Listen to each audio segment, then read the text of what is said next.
श्रीमद्भागवत गीता को लेकर हमारे देश में अनेक भ्रम प्रचलित हैं। कहा जाता है कि यह एक पवित्र किताब है और इसका सम्मान करना चाहिए, पर उसमें जो तत्वज्ञान है उसका महत्व जीवन में कितना है, इसका आभास केवल ज्ञानी लोगों को श्रद्धापूर्वक अध्ययन करने पर ही हो पाता है। श्री गीता को पवित्र मानकर उसकी पूजा करना और श्रद्धापूर्वक उसका अध्ययन करना तो दो पृथक पृथक क्रियाएं हैं।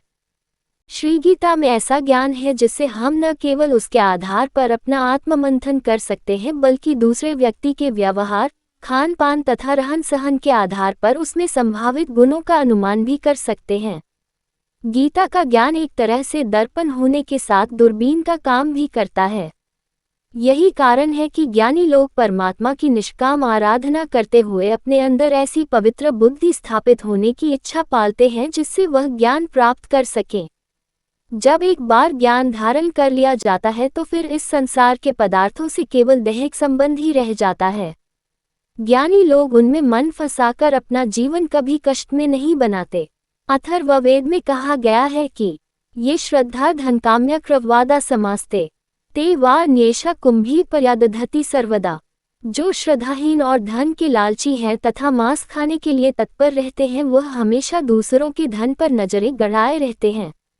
भूमि मातार्नी धेहि भा भद्रया सुप्रतिष्ठितम संविदाना दिवा कवे श्रिया धेहि भूत्याम।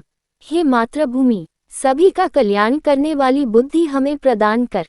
प्रतिदिन हमें सभी बातों का ज्ञान कराओ ताकि हमें संपत्ति प्राप्त हो। इस तत्वज्ञान के माध्यम से हम दूसरे के आचरण का भी अनुमान प्राप्त कर सकते हैं। जिनका खानपान अनुचित है या जिनकी संगत खराब है, वह कभी भी किसी के सहृदय नहीं हो सकते। भले ही वह स्वार्थवश मधुर वचन बोले अथवा सुंदर रूप धारण करे, पर उनके अंदर बैठी तामसी प्रवृत्तियां उनकी सच्ची साथी हो रहती हैं।